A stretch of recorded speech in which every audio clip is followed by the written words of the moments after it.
Well, I loved your first book, The Emperor of All Maladies. I was excited to see you found time to write another one. The first book, there's a long sort of history of trying to understand cancer.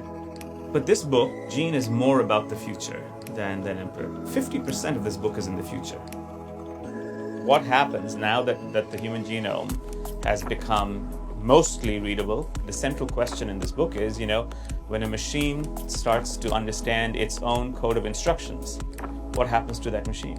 Does it change its code of instructions? Does it learn to limit those changes? Is that limiting of the instructions part of the instructions themselves? That's the central sort of animus of this book.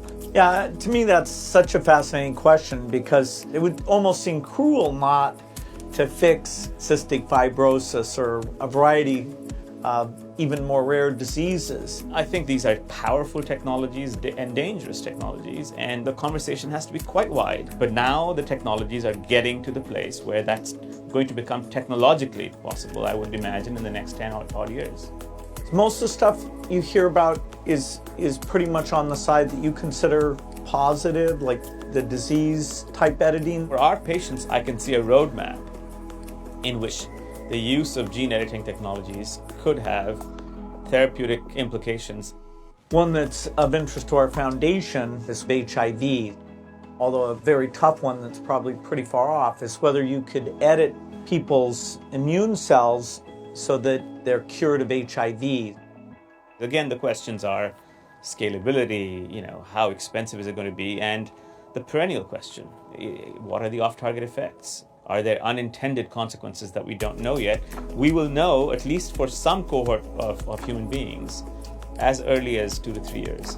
What percentage of your cancer patients now would have some type of sequencing done to help guide their treatment? So for blood cancer, I would say some type of sequencing, I would say it's coming up to about 89%. Wow.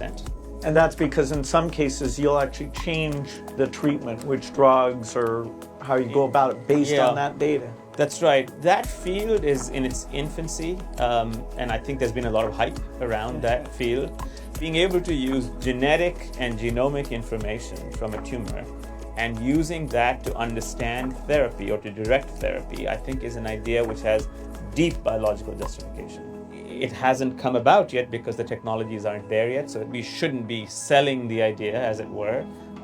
It's a research project, but it's a very valid research project. It's one of the most valid research projects in cancer. We need all our skills, all our wits to understand what happens once we start changing or beginning to change the instructions with which we're built.